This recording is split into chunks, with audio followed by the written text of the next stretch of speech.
Thank you for tuning in to Deer and Deer Hunting TV. I'm Charlie Elsheimer. Throughout the whitetail world, there are many theories about deer behavior.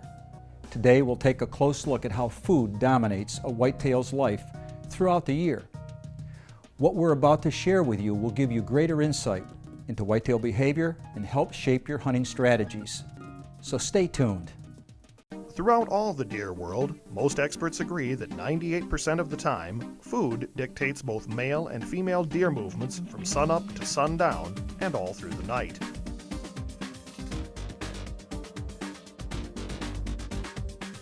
But it's the 2% that most concerns hunters. Some experts think bucks no longer eat and are constantly on the prowl for does, fighting to breed. It's a debated topic that leads us to believe food trumps love. One of the greatest bits of information you can have as a deer hunter is that to truly know how to hunt deer, you have to know deer behavior. You don't have to know every nuance, but you got to know what makes deer tick. And you know, we've changed our thinking on this over the years as far as how to hunt deer throughout the season. A lot of times you would think that if you put yourself in a good funnel or a saddle or a travel corridor, eventually a buck would come your way. Yeah, that can work, but to truly understand deer, you have to know that food trumps love. Okay, what do we mean when we say food trumps love during the rut? Well, what we mean is food trumps a love-starved buck, because we think bucks are running everywhere, you know, and they're just going to come running past our stand. Well, that might happen to you and you might get lucky, but chances are you have food around you, and that's where the does are. So knowing where these food sources are and hunting them accordingly, that's what's going to put you in your best position to get that love-starved buck before he gets past you. Doe is going to go through that whole cycle ruled by her stomach. Now, a buck will come in to that middle phase and he'll be going bonkers, but he's still got to follow a doe. Food will trump a buck's testosterone level.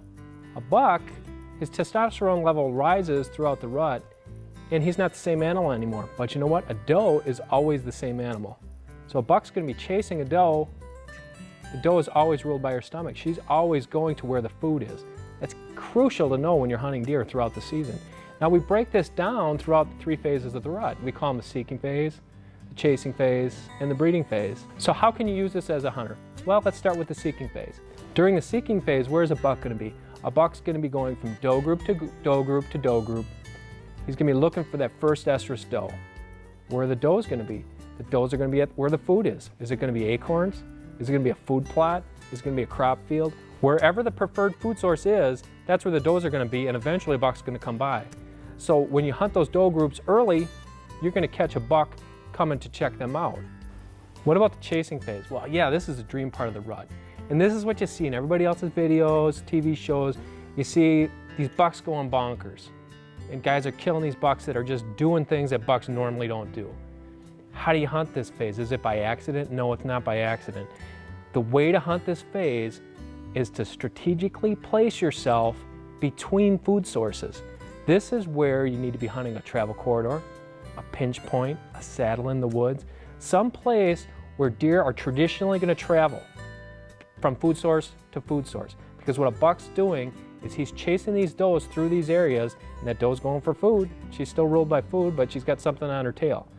So that's the fun part of the rut, is you're hunting this phase where bucks are just going crazy. Bucks are traveling so much. I mean, a buck you see today, you might not see again during the rut. He might be 5 miles away tomorrow. So that's where you really need to know your terrain, and you really need to set up accordingly.